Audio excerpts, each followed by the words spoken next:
जहां आज आपको मदद में देर करके आम आदमी की जिंदगी में अंधेर करने वालों के खिलाफ दस्तक देनी है। मिर्जा गालिब ने लिखा था कि हमने माना कि तगाफुल ना करोगे, लेकिन खाक हो जाएंगे हम तुमको खबर होने तक। इस बात को आज के दौर पर लाएं तो जनता मानती है कि सरकारें उसके हित की नीतियां बनाने में उपेक्षा नहीं करेंगी, वरना आम आदमी को मदद मिलने तक उम्मीदें ही खाक हो जाएंगी। लेकिन यही हो रहा है। 4 लाख से ज्यादा लोग कोरोना के कारण देश में बच नहीं पाए, लेकिन सुप्रीम कोर्ट के निर्देश के 65 दिन बाद भी केंद्र सरकार मृतकों के परिजनों को मुआवजा देने की नीति नहीं बना पाई। तो अदालत को कहना पड़ गया, आप जब तक कदम उठाएंगे तब तक तो तीसरी लहर आ जाएगी।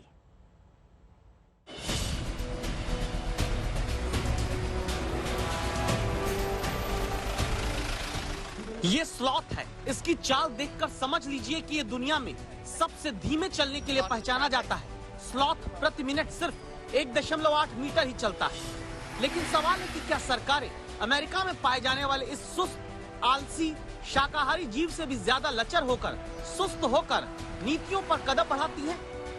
खरगोश और कछुए की कहानी पढ़ते हुए आप बड़े हुए होंगे।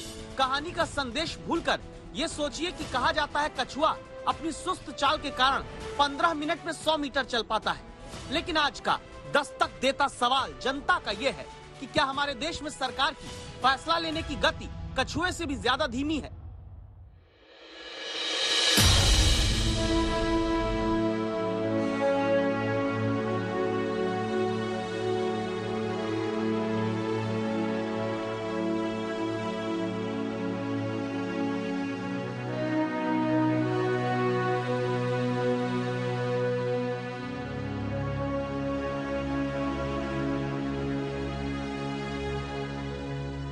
हमारे देश में जब कोरोना ने लाखों लोगों की जान ले ली, जब कोरोना भारत में अब तक कुल 4,40,000 नागरिकों की मृत्यु का कारण बन चुका है, तब सुप्रीम कोर्ट के निर्देश के 65 दिन बाद भी सरकार कोरोना से जान गंवाने वाले लोगों को मुआवजा देने की नीति तक नहीं बना पाई है। जिस देश में सत्ता हासिल करने वाला दल चुनाव जीतने के लिए 1,141 करोड़ रुपए प्रचार में खर्च कर देता है, और जहां सबसे पुरानी पार्टी लगातार चुनाव हारते हुए भी सत्ता की चाहत में प्रचार में 626 करोड़ रुपए खर्च करती है, उस देश में कोरोना से जान गंवाने वाले लोगों के घर वालों की आर्थिक मदद के लिए मुआवजा देने को सुप्रीम कोर्ट के निर्देश के बावजूद 9 हफ्ते बीत जाते हैं, लेकिन केंद्र सरकार कोरोना से जान गंवाने वालों को डेथ ड्यू टू कोरोना लिखे जाने वाला डेथ सर्टिफिकेट देने और मरने वालों के परिजनों को मदद राशि मुआवजा कैसे देना है, इसकी नीति क्या होगी तय नहीं कर पाती। इसी कारण हमारे देश के 4,40,000 लोगों से जुड़े परिजन अब भी कोरोना महामारी में जान गंवाने के बाद आर्थिक झंझावातों से जूझ रहे हैं। जिन्होंने इलाज में अपनी बचत खो दी है, अपने किसी करीबी को कोरोना से खोने के बाद जिनकी मदद का मुआवजा देने की नीतियों को बनाने के लिए सुप्रीम कोर्ट ने केंद्र की सरकार को कहा था। अब वो 1 साल तो उसका फीस जमा करे, दूसरे साल की कहाँ से आएगी? एक तो वो समस्या की बच्चा भी 12th में है, तो वो कैसे कमाएंगे? इनके तो पास तो कोई ऑप्शन ही नहीं है। ये क्या करेगी एक महिला? लेकिन आप जानते हैं क्या हुआ? 30 जून को सुप्रीम कोर्ट ने 6 हफ्ते का वक्त देकर कहा था कि नीति बना कर आना। 28 जुलाई को सुप्रीम कोर्ट ने सरकार के और वक्त मांगने पर 4 हफ्ते का समय बढ़ा कर दे दिया था। अब तीसरी बार जब अदालत में 10 दिन का और वक्त मुआवजा देने की नीतियां बनाने के लिए मांगा गया, तो देश की सर्वोच्च अदालत ने नाखुशी जाहिर करते हुए कहा कि आप जब तक कदम उठाएंगे ना, तब तक तीसरी लहर भी आ चुकी होगी।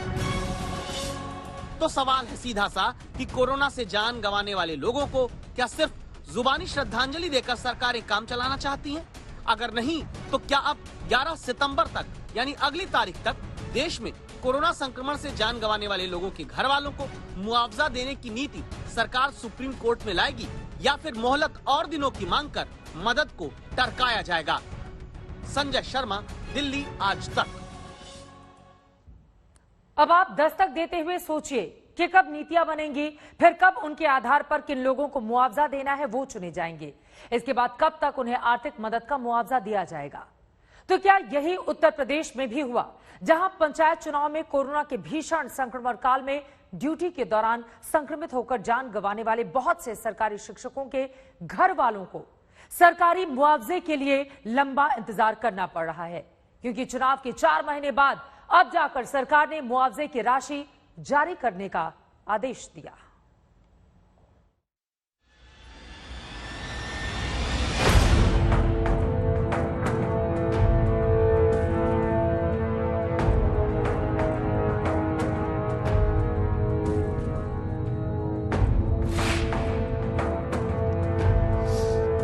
उत्तर प्रदेश में जिस पंचायत चुनाव में जीत का जश्न लखनऊ से दिल्ली तक सरकारों ने मनाया, वो अब आज उत्तर प्रदेश के उन शिक्षकों के परिवारों की कहानी भी देखें जो टीचर पंचायत चुनाव में सरकार के आदेश पर कोरोना के भीषण संकट काल में ड्यूटी करते हुए महामारी की चपेट में आए, जान गंवाई और उनका परिवार अब तक सरकारी वादों के पूरा होने का इंतजार कर रहा है।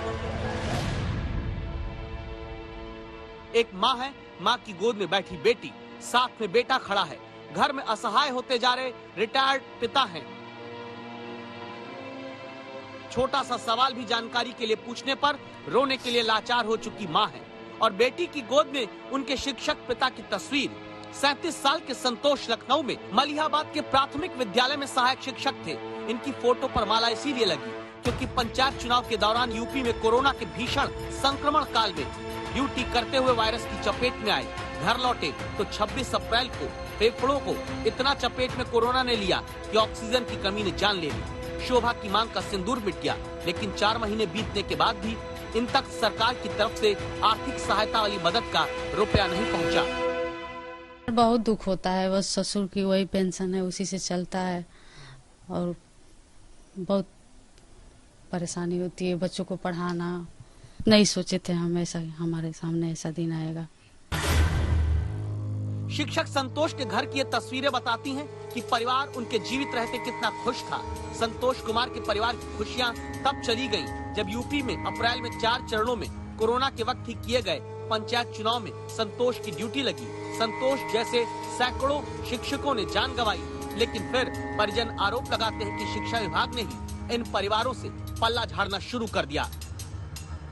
बहुत बुरा लगता है, मतलब कि गवर्नमेंट की तरफ से या शिक्षा विभाग की तरफ से एक चिट्ठी भी हमारे घर पर नहीं आई कि चलो एक संवेदना प्रकट कर दिया जाए कि हमारा शिक्षक परिवार जो है, शिक्षा का एक शिक्षक था, वो मर गया। कोई नहीं पूछा, एकदम से बिल्कुल धाधा जा रहे लोग, एकदम कोई नहीं पूछा कि क्या हो गया, हाई चीज भेल बचा हो, कुछ कागज पत्र कहीं कुछ नहीं है।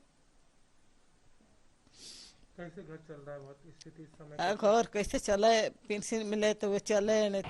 जब हमने ये जानने की कोशिश की कि क्यों अब तक जान गंवाने वाले शिक्षकों के परिवार वालों को आर्थिक मदद नहीं मिली, तो हमें 26 अगस्त के आदेश के बारे में बताया गया, जिसमें पंचायत चुनाव में ड्यूटी के दौरान कोरोना संक्रमित होकर जान गंवाने वाले सरकारी कर्मचारियों और शिक्षकों की मृत्यु पर 30-30 लाख का मुआवजा देने की बात कही गई थी। अब ऐसे में सवाल ये उठता है कि आखिर पीड़ित परिवार को मदद पहुंचाने में करने के आदेश में आखिर 4 महीने क्यों लग गए? अप्रैल से ही चुनाव में ड्यूटी करके संक्रमित शिक्षक जान गंवा रहे थे। 18 मई तक तो शिक्षा मंत्री उत्तर प्रदेश के सिर्फ 3 शिक्षकों की मौत का आंकड़ा गिना रहे थे। 20 मई को यूपी के मुख्य सचिव की चिट्ठी में कहा गया था कि पंचायत चुनाव में ड्यूटी के दौरान संक्रमित होकर जान गंवाने वाले हर शिक्षक को आर्थिक मदद और एक आश्रित को योग्यता अनुसार नौकरी दी जाएगी। फिर जाकर 26 अगस्त को 30-30 लाख का मुआवजा देने का निर्देश सरकार की तरफ से जारी किया गया, लेकिन अब तक चुनावी ड्यूटी की कीमत चुकाने वाले शिक्षकों के घर वालों को नौकरी देने की बात परिजनों के मुताबिक लटकी हुई है। नौकरी के लिए तो चाह रहे हैं, तो कह रहे हैं कि चपरासी में नौकरी देंगे। हम भी एक किए हैं, NTT पास हैं, लेकिन हम चपरासी में नौकरी दे रहे हैं। अच्छा, BA है, LTT आपने किया हुआ है? जी अच्छा, किए हैं, लेकिन चपरासी वाले नौकरी दे रहे हैं हम लोग। मतलब 4th ग्रेड में? जी। उसके लिए भी चक्कर लगाने पड़ेंगे? उसके लिए भी चक्कर लगाने पड़ेंगे। एक घर की नहीं, लगभग हर मृतक टीचर के परिवार की यही कहानी है। ये 29 साल की ज्योति हैं। इनके शिक्षक पति राजकिशोर की मौत भी कोरोना में पंचायत चुनाव के दौरान ड्यूटी में संक्रमित होने के कारण हुई। पिछले 4 महीने से जो सेविंग घर की थी, उससे किसी तरह जिंदगी अपनी और बच्चों की चला रही है। क्या इनके परिवार को वही आदेश पहले निकालकर मदद नहीं मिलनी चाहिए थी जो 26 अगस्त को जाकर सरकार ने निकाला, लेकिन पैसा अब तक भी नहीं पहुंचा? मेरे छोटे छोटे बच्चे हैं, किसी तरीके से हम पाल रहे हैं, इनको खिला पिला रहे हैं, बस जिंदगी इतनी रह गई, बस खिलाना पिलाना। नहीं तो जितना अपने पिता के राज में 10 साल मेरे बच्चों ने देखा, आज कुछ भी नहीं है। घर पे लोनिंग, गाड़ी पे लोनिंग, सब कुछ भी नहीं है सर। हम ये सोचते हैं कि मतलब पूरी तरीके से कर्ज में डूब गए, पूरी तरीके से कर्ज में डूब गए हैं ऊपर तक, मतलब कोई रास्ता नजर नहीं आ रहा है। मतलब अपनी जान अपने आप निकलती देखी है। मतलब मेरा पति फोन पे कह रहा है कि ज्योति ऑक्सीजन नहीं मिल रहा, कुछ करो, हमको यहाँ से निकालो। लेकिन सर हम निकाल के घर भी तो नहीं ला सकते, घर में क्या करते उनका, कोई कहीं से हेल्प नहीं, कुछ नहीं। हमने बहुत कोशिश करी लेकिन ऑक्सीजन भी नहीं मिला। पंचायत चुनाव में ड्यूटी करने के बाद संक्रमण से जान गंवाने वाले शिक्षक पति को पहले इलाज में ऑक्सीजन नहीं मिली। मृत्यु के बाद दावा है कि परिवार को ग्रुप इंश्योरेंस का पैसा और पेंशन का पैसा तक नहीं मिलना शुरू हुआ। नौकरी देने का वादा भी अधूरा है। बस नौकरी के लिए बात कर रहे हैं, लेकिन अभी कह रहे हैं अभी ऊपर से कोई ऑर्डर नहीं है, हम लोगों के पास अभी जगह ही नहीं है। इसीलिए आज की दस्तक है कि अब मुआवजा देने का आदेश जारी करने के बाद तुरंत इन परिजनों के खाते में वो पैसा पहुंचाया जाए। इसमें कोई लाल पीताशाही का रोड़ा न आए। साथ ही आश्रित को नियमानुसार तुरंत नौकरी देने का भी आदेश सरकार जारी करे। अभिषेक मिश्रा, लखनऊ, आज तक।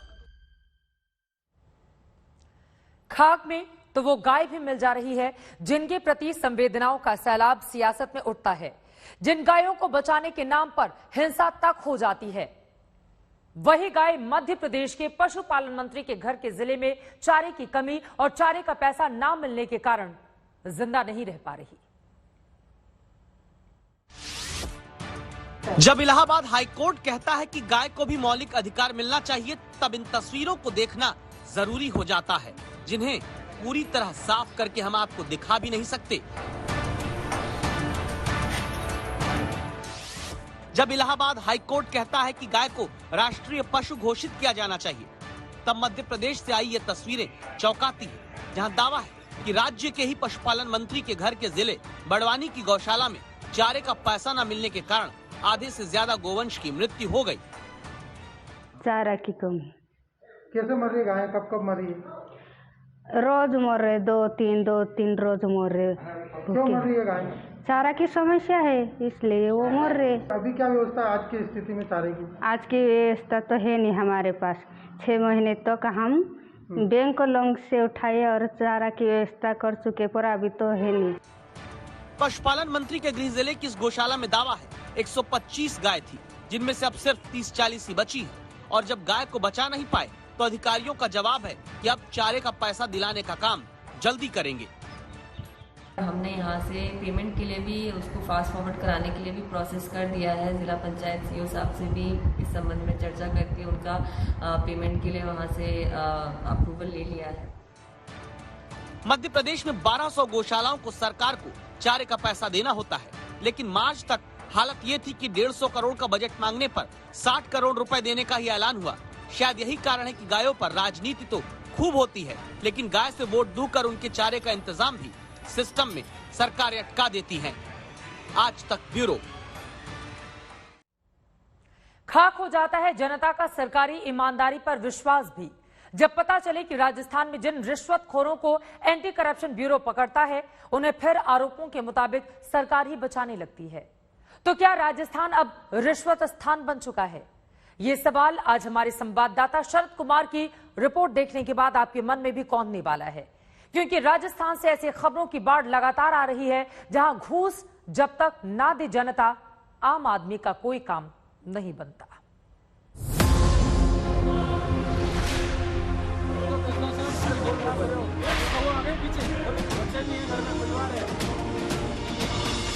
राजस्थान के सिरोही में रिश्वतखोर के घर का दरवाजा तोड़ते एंटी करप्शन ब्यूरो के अधिकारियों को देखिए।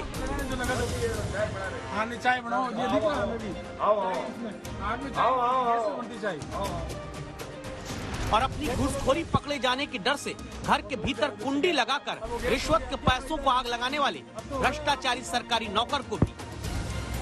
वो उधर से गए अंदर। अरे गेट खोल दो तेस्ला साहब। जो तेंदू का पत्ता तोड़ने का ठेका देने के बदले 5 लाख रुपए मांगता था। दूसरी तस्वीर है, हाथ जोड़ रहा ये भरतपुर के सरकारी अस्पताल का डॉक्टर अनिल गुप्ता है, जिसने बीपीएल मरीज से बवासीर के ऑपरेशन के बदले भी 2000 रुपए की घूस मांग ली। और तीसरी तस्वीर में राजस्थान लोक सेवा आयोग का क्लर्क साजन सिंह, जिसने अधिकारी बनाने के बदले 25 लाख की रिश्वत मांगी, गिरफ्तार हुआ। तो एंटी करप्शन ब्यूरो की छापेमारियों ने बताया कि राजस्थान रिश्वतखोरों का ऐसा प्रिय राज्य बन गया, जहां इसी साल जनवरी से अगस्त तक 201 केस में 325 करप्शन खोर पकड़े गए। कलेक्टर से लेकर एसपी तक को भ्रष्टाचार के नोट गिनते पकड़ा गया। 8 महीने में 145 कामों के लिए 325 सरकारी नौकरों ने 1.5 करोड़ की घूस ली। एक तो एनओसी के नाम से बहुत सारी रिश्वत की मांग की जाती है किसी भी विभाग में। दूसरा, जो कई संगठित रूप से रिश्वत मांगते हैं, जैसे एक मंथली के रूप में और एक कट के रूप में। तीसरा, जो समस्या निराकरण से संबंधित विभाग है, तो लोगों की बड़ी समस्या होती है, उसके निराकरण के लिए वो लंबे समय तक चक्कर लगाते रहते हैं। तो अपने समस्या के समाधान जल्दी कराने के लिए, अपने प्रकरण को जल्दी सलटाने के लिए, अपने प्रकरण की जल्दी समाधान करने के लिए रिश्वत देते हैं लोग। राजस्थान के पंचायती राज, पुलिस और इंजीनियरिंग से जुड़े विभागों में सबसे ज्यादा नोट का इसबगोल खाकर अपना भ्रष्टाचार पचाने वालों को एंटी करप्शन ब्यूरो ने पकड़ा है। जन्म प्रमाण पत्र और विवाह प्रमाण पत्र बनाने के लिए कम से कम 600 रुपए की घूस देनी पड़ रही है। शिक्षा विभाग से जुड़े इंटरव्यू में पास कराने के, प्रैक्टिकल में नंबर बढ़ाने के नाम पर 48 लाख की घूस मांगी गई। सबसे ज्यादा घूसखोर 75 पुलिस वाले पकड़े गए। 29 लाख रुपए का भ्रष्टाचार अपनी अंटी में इन्होंने दबा लिया था। ग्रामीण विकास और पंचायती राज विभाग में गांवों में काम के बदले 28 लाख की रिश्वत केवल एनओसी देने के बदले मांगी गई। सरकारी मेडिकल कॉलेज से जुड़े 26 लोग गिरफ्तार हुए, जिन्होंने आईसीयू में बेड देने से लेकर ऑक्सीजन सिलेंडर देने तक के नाम पर 23 लाख की घूसखोरी की। एक शब्द में सरकार की वानगी पेश करें तो भ्रष्टाचार ये सरकार में अब शिष्टाचार बन गया है। एंटी करप्शन ब्यूरो तो अपना काम करता है, लेकिन भ्रष्टाचारियों पर सरकारी संरक्षण के आरोप लगते हैं। भ्रष्ट सरकारी कर्मचारी पर मुकदमे की इजाजत जल्दी नहीं मिलती। नतीजा ये कि रिश्वत लेते पकड़े गए एसपी मनीष अग्रवाल मुकदमा चलाने की इजाजत न मिलने पर छूट गए। 7 महीने में 309 सरकारी कर्मचारी करप्शन करते पकड़े गए, तो सिर्फ 180 के ऊपर मुकदमा चलाने की इजाजत मिली। ये हाल तब है जबकि राज्य का गृह और एंटी करप्शन विभाग सीधे मुख्यमंत्री अशोक गहलोत के पास है, जो अभी बीमार चल रहे हैं। राजस्थान का एंटी करप्शन ब्यूरो भ्रष्टों को पकड़ने का रिकॉर्ड बना रहा है, तो रिश्वतखोर भी रिश्वत लेने के नए नए तरीके इजाद कर रहे हैं। इसकी सबसे बड़ी वजह है ट्रांसफर पोस्टिंग में भ्रष्टाचार। राजनीतिक संरक्षण में पोस्टिंग होती है तो फिर बिना डरे भ्रष्टाचारी रिश्वत लेते हैं, जिसकी कीमत जनता अपनी गाढ़ी कमाई से चुकाती है। कैमरामैन शर्मा के साथ शरद कुमार, जयपुर, आज तक।